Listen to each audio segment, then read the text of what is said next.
folks. Welcome to the Prepared Homestead. This is Travis. Thank you all for stopping by to watch. Quite a bit of news to show you, and then a little video clip of something at the end. And I'm working on the audio. I think I got it right. Last night's video that I did inside like this one, I had some audio problems. In fact, I had to make the video like 3 times because I was having issues. But I think I figured out what was wrong. A couple of things were turned off and on and all that kind of stuff. So hopefully you can hear this better and the little video that I'm going to show you towards the end.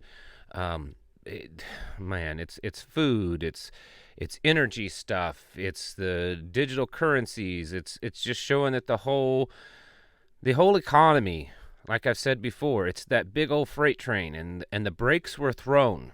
I mean, you might say that the whole pandemic lockdown was someone throwing the brakes. And just like with any big train going full speed, when you do that, it takes it a while to come to a complete stop. And so that's what we're seeing happen. We are watching the economy slow down, coming to a complete stop. And what does that mean when that happens? Probably not good things. I don't have all those answers because I don't know that anyone knows. But what we do know is that the people that are in power, the people in charge, the globalists, they're orchestrating this. And they want it to come to a stop at a certain point in time that suits their what they're doing. Because then, of course, that means that they can unveil this new reset. I mean, they already are. But once it comes to a complete stop, then that's when the reset happens. That's when they're able to say, now we have to use the digital currency because the dollar's collapsed and the inflation is too high and there's so much debt. It's just not stable. The cryptocurrency, it's unstable. See how many billions of dollars have been lost. All of this stuff, it's bad. And that's why we need, a central bank currency that's digital, and that's why we need more control. That's why we need more control for the environment and for global governance and a restructuring of how things are. That's what they're doing, and we're in this for the wild ride. But being self-sufficient, getting out there, prepping, being self-sufficient, and building a community of like-minded individuals around you is probably the best physical way to have a hedge against all this. Because when this ship goes down, when this train comes to a stop, you don't necessarily have to be on it and go down with it. And so that's why we do what we do and why we continually push this idea of self-sufficiency. Let's get on with the news of the day, because is it so much fun. In the United Kingdom, they are rationing eggs. There are several large markets in the UK that have been greatly affected by the bird cough for the birds, because they have been killing millions of them, just like here in America. Why this hasn't come to America? Well, it may. It may come to America. We've been seeing in the news for the last week or two of warnings that the holiday food shopping is going to be a lot worse. It's going to be more expensive. It's going to be tighter. You better get your shopping done now, because if you wait till a couple of days before Thanksgiving or whatever other holiday you're planning for, there may not be enough food. And so we could easily see this kind of stuff happening, this rationing. And do the people notice it? Do they react? Do they think this is awful, or do they just say, well, that's just the way things go? I mean, we got to trust the government that they know what to do. They're in charge. Diesel shortages. Also, diesel shortages choke transportation from the farm to gate, and this is talking about what it's doing for food, because as it says down here, those farms focused on row crops, corn, soybeans, beets, sorghum, grains, all that kind of stuff, are typically grown over a larger acreage and require more tractor time and tending, which means, and more herbicides and more pesticides, all this, it's takes a lot more space, which means they generally have a higher diesel fuel consumption as compared to dairy or livestock operations. So it's affecting food, which is going to trickle down, folks. This trickle down economics, well, it's a real thing, because if the farmers are paying more to actually harvest the stuff, it's going to trickle down to you, because you're going to pay more. And then there's just going to be farmers that it's just too much, which we saw this last year. There were numerous reports of farmers that were getting out of the business because they couldn't afford to farm anymore. The profit margin is becoming so narrow because the cost of doing business is so high. And aluminum shortage, aluminum can, here we are. I mean, we've been hearing about this, but it's becoming a new normal, is what they say. The aluminum can shortage defines a new normal for food packaging. So this is the way it is. We have a shortage of this. The prices are going up. The availability is going down. And it's the new normal, folks. Don't worry about it. It's just normal. It's the new normal. It's kind of like what Klaus Schwab with the Great Reset has said. That's interesting. Which all of this just means food insecurity is getting worse. This here is out of Utah. But I assure you, if you dig around online, you can find these kind of articles in just about every major location all over the country, talking about the inflation and the availability of food is causing food banks to really struggle. And I want to go down here. Look at this. This is a survey which was aimed to assess food insecurity among households with non-elderly adults.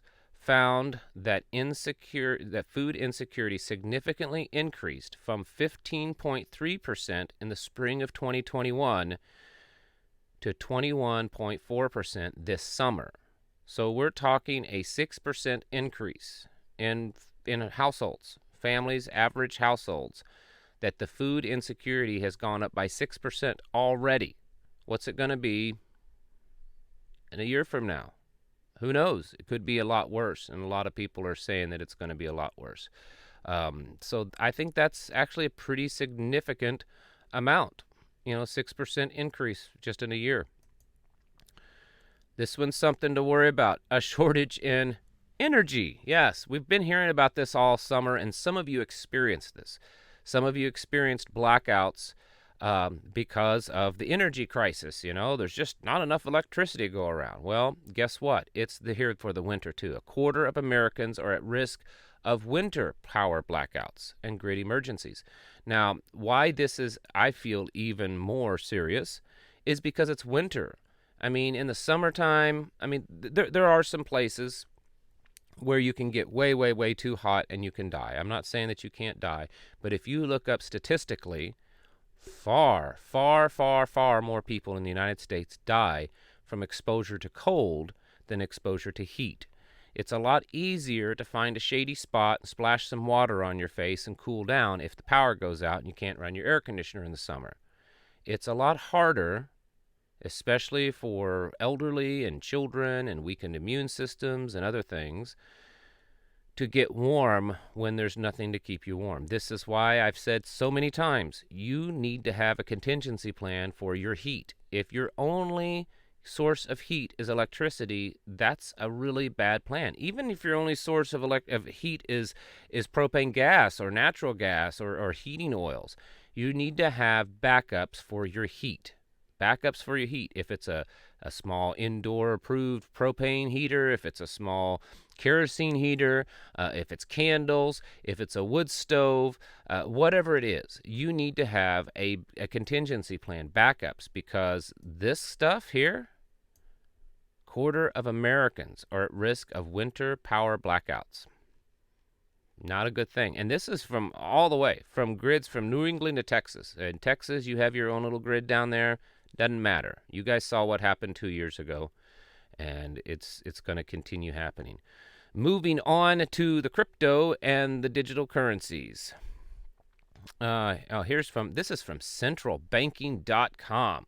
I mean, that alone right there tells you that these are good people. I mean, whoever would run a website called centralbanking.com, tells you that they must just be really good people. The Bank for International Settlements is testing stablecoins in its first retail CBDC project. And so what this is, they are working with Hong Kong to test out using central bank digital currencies in retail. No, not just what we've been hearing about, and I've heard people online say, oh, the CBDCs, it's only for transactions between banks and central banks. Oh, it's only for transactions on a big corporate international level. Really? Because here they're working on testing it in a retail situation. Yes, a retail, which means what you go do, where you go to the big box store and you buy a package of socks. That's what they're testing it for. So don't buy this that, it's only for the banks to transfer money back and forth. It's just so the global central banks, so like the Central Bank of England can get a loan from the Central Bank of the United States, the Federal Reserve, and that's all that's all it is. Because I've heard that so many times. And it's a lie, folks. It's an absolute lie. Don't believe it. Moving along with how great and strong our economy is, because that's what we hear all the time. It's the strongest economy in history. Amazon CEO says more jobs are going to be cut coming next year. They've already announced layoffs this year. They announced a hiring freeze, and then they announced layoffs, and now they're saying there's more next year. And it's everywhere, Twitter and Facebook and just on and on. All kinds of tech companies are cutting back. CNN doing the same thing. CNN prepares layoffs amid network financial and rating woes. Well, part of theirs is because they stink and no one really cares about CNN. But it's still, the point is that the economy is coming to a halt. It is in slow motion now. Silver, I'm not saying that silver should be your primary thing or the first thing or even one of the first things that you stock up on preps. It's not going to save the world. It's not going to save you, and you certainly can't eat it, but it doesn't hurt to have some of it. Silver heads for biggest deficit in decades. Biggest deficit in decades. So the word on the street is that that they are running out of silver. That a lot of these big depositories and stuff, the central banks, they've bought them up. The Mint, the U.S. Mint, everyone, they're buying up silver. They're stashing it, and it doesn't look very good. Because once this runs out, once they've hoarded up all the silver, I don't need no pop-ups. Then silver's going to skyrocket. There's so many experts. Here's another one. Silver joining copper in upcoming supply crunch. Okay? We talked about this a couple of weeks ago, and how copper is in really low supplies. It's estimated that 60% of silver is utilized in industrial applications, leaving only 40% of silver that is mined for investing. So it's used a lot, and they're buying it up. I mean, looky here. Here's the silver. Read this. The stocks. Whoops. Sorry about that, folks. Well, it's not going to let me just grab the one. There we go. The stocks of silver held by London Bullion Market Association and the COMEX in New York are thinning out. Silver inventories in London have fallen for 10 straight months and are now sitting at new record lows of just over 27,000 tons or 871 million ounces. And that may sound like a lot, but when these central banks and elites and billionaires and stuff are buying it up and stockpiling it, that's not going to leave very much for you and I. And the final thing that I want to talk about, I've mentioned this several times in the last few days, and some of it may have just been based on personal opinion or me extrapolating from various news sources, but now it's finally officially in the news. CNN is saying that the U.S. is running low on some weapons and ammunition because they're giving it all to, yes, this place. This is the place that they're giving it to. And, we've sent billions and billions of dollars, millions of rounds over there in this proxy war, and now we're running low. So what happens if we don't even have to get involved in a kinetic confrontation ourselves. If we just do another proxy war with Taiwan, which it looks like it's headed that way. Our own military has said and pledged that our military would come to Taiwan's aid. Our military, that we would use our military. Well, what if our military is just sending ammunition? We send a whole bunch over there, and then we're getting to the point that we're completely depleting our supplies. And then if I was China or Russia, I'd say, man, they may be really big and cool and have all this technology, but they have no ammunition. It doesn't matter how many planes you have and how many guns you have and how many launchers you have. If you don't have the ammunition to put in them, that's pretty weak. It'd be like you bragging about how many guns you have and how well you can defend your family with all your guns but not have any ammunition. I mean, you can throw them, you can beat them over the head with a rifle, but that's about it. And this is where we're coming to as a nation. It's foolish. It's crazy. It's like we're just handing ourselves over to the globalists. Interesting. The very last thing I want to show you is a video. Some of you have probably seen this. This is seems like it's kind of going viral today. And it's funny, and the guy is talented, but I want you to focus in on something. Let's pull this up. So this is this guy. He's a comedian and impressionist. And he's doing impressions of different actors. Focus on his face, okay? Because what they're doing is, as he is changing his voice to mimic a certain celebrity, the software is changing computer-generated image over his face so that he looks like the person that he is mimicking. And it's really good. And my question is if this is the kind of technology that's available to the public, what kind of technology like this is available to the elites and to the government? I mean, I think a lot of you probably can imagine what that is. And so the question is how misled are we being? How much are we being misled? How many times has there been a particular politician or someone, give a speech and like, man, something was a little off by him. Like he seemed like he had too much energy or not enough, or his eyes were too open, or is this it? I don't know. I mean, for years, for centuries, it's been known that politicians and elites and stuff have their doubles. Well, now they don't have to have a double. They can just get someone up there that can move and act like them and then change what their appearance is. Watch this. It's about 2 minutes long, minute and a half, something like that. So just watch. I'm Jim Eskerman, and I wrote a poem about what it feels like to be an impressionist. Is anything more sad and lame, watch his face, contemptible, beneath disdain, in short, provoking of disgust, than being an impressionist? He's good. Third-rate, even fourth-rate skill. The definition of cheap thrill. Like watching farm equipment rust is watching an impressionist. Relic from a distant day that long since should have died away. Dishonorably mentioned is the pitiful impressionist. Mm-hmm. Weird and slightly ostentatious. How much could they do this from old Las Vegas and pull the wool over our eyes? To impressionists.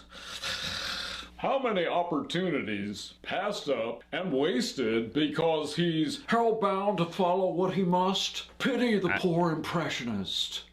Doomed to live in abject It wouldn't take failure, much to do this dogged by and his make it own almost echolalier. impossible Better to crumble into dust to determine than wind what's real up and what's an not. Impressionist. His borrowed voices can't deflect a life of well-deserved neglect. His Probably going to name's get in trouble for showing this simply video, no but one's we'll lips. see. Forgotten, vain impressionist. That sound. Did anybody moan? Joe That creature Pesci. with the microphone. He's good. He's last on everybody's list. Forgettable impressionist.